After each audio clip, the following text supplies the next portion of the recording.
Hello, North America. Today we're going to talk about the American dream. The United States is often called the land of dreams, a country full of opportunities. Let's delve deeper into the education system in the USA. In America, the education system is managed by each state, not only by the national government. Public schools are free, but there is also private schools. The system offers many opportunities, but there are still problems like difference in funding and access between regions. In America, education starts with preschool, but is not free or required.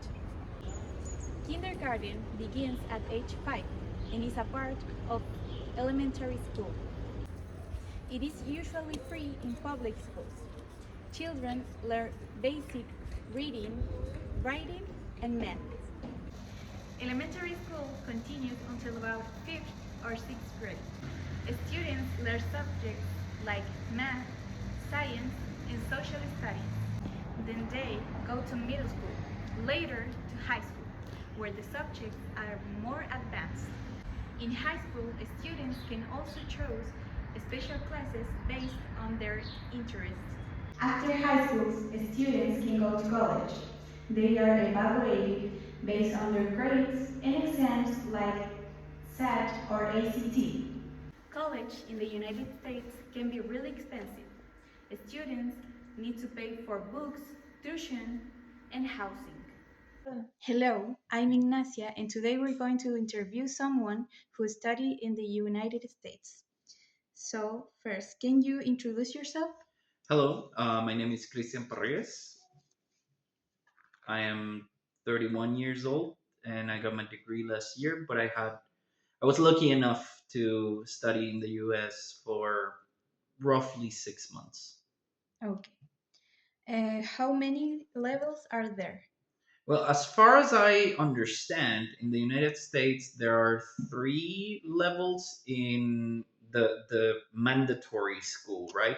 Which is elementary. Then you got what is considered middle school, which is like our equivalent here in Chile to like seventh or eighth grade. And then you have high school, which is, if I'm not mistaken, ninth through 12th grade. Okay. Did you study at university, middle school, or school? Yeah, my semester abroad was in university. Actually, I got the scholarship here from Universidad de Talca, right? And I studied at Western Carolina University. As you can see, that's a picture of the campus right there. Um, yeah, And how many years do they study?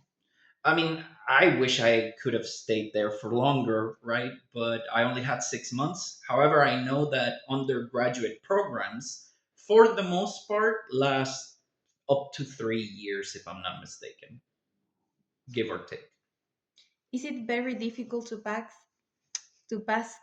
Is it very difficult to pass the exams there?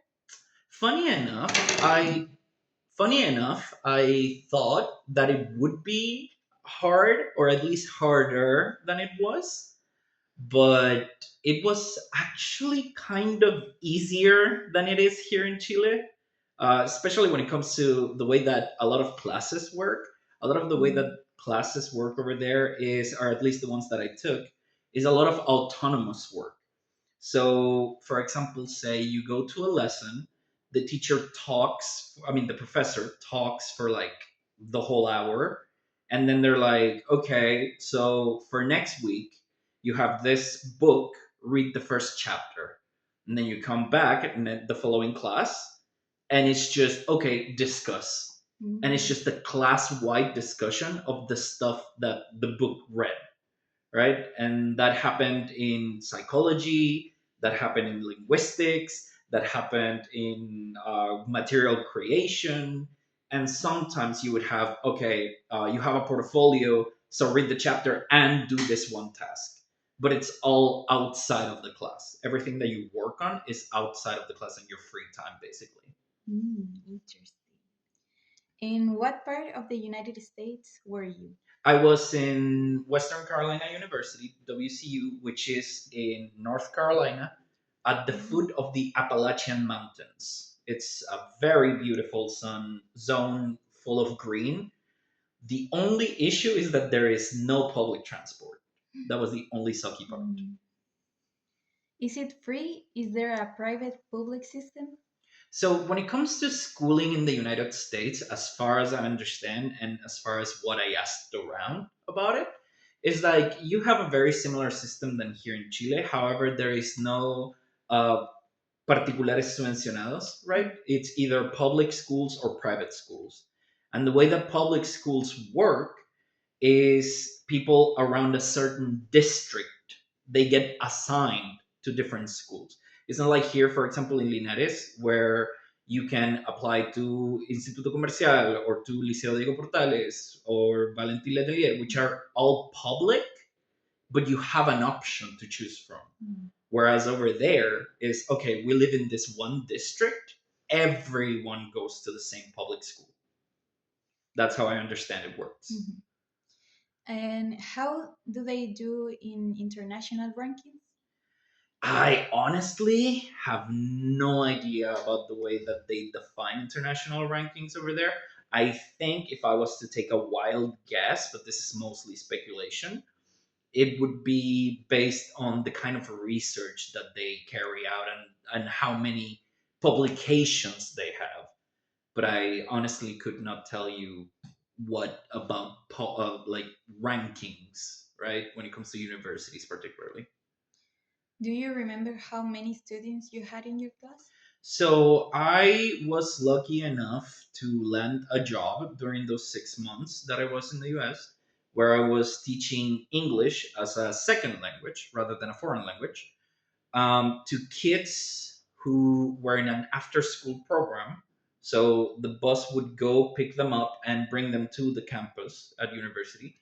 And there we would help them like attenuate to the language, to acquire English because in their households, most of the parents spoke Spanish.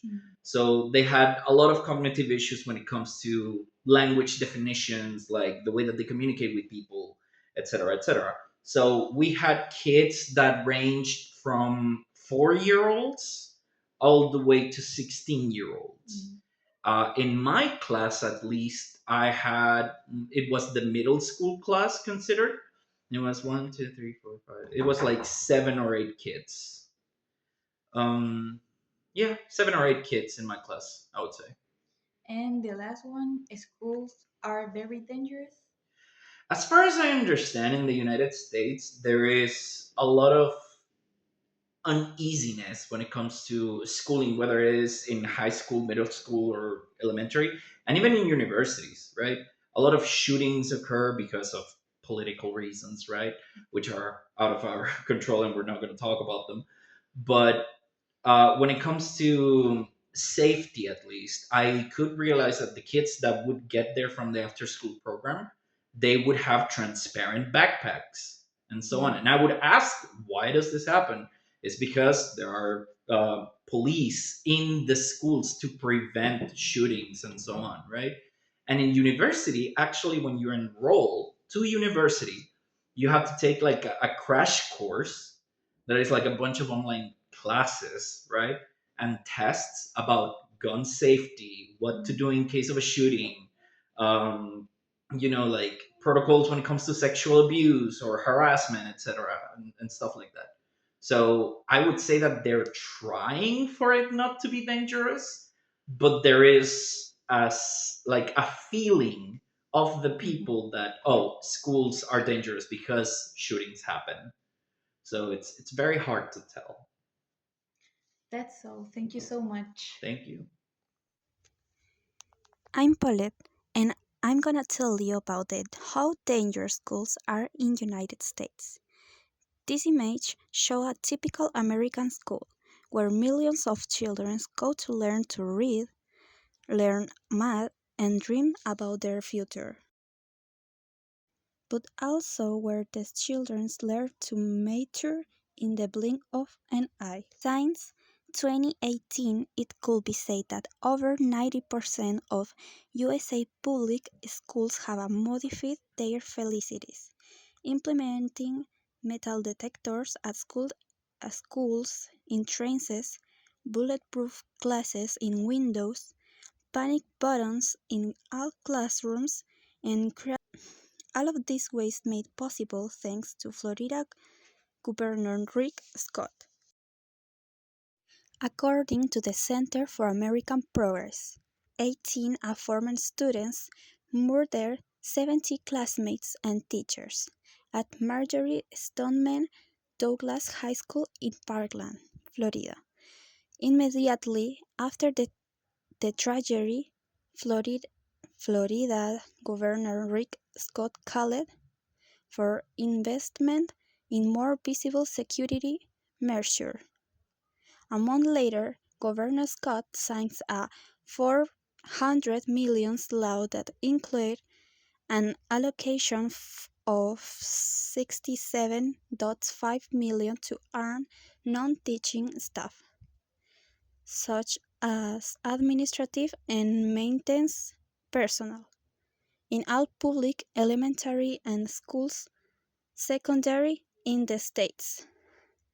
Haswell has a 99.7 million and 100 to fund schools safety offers.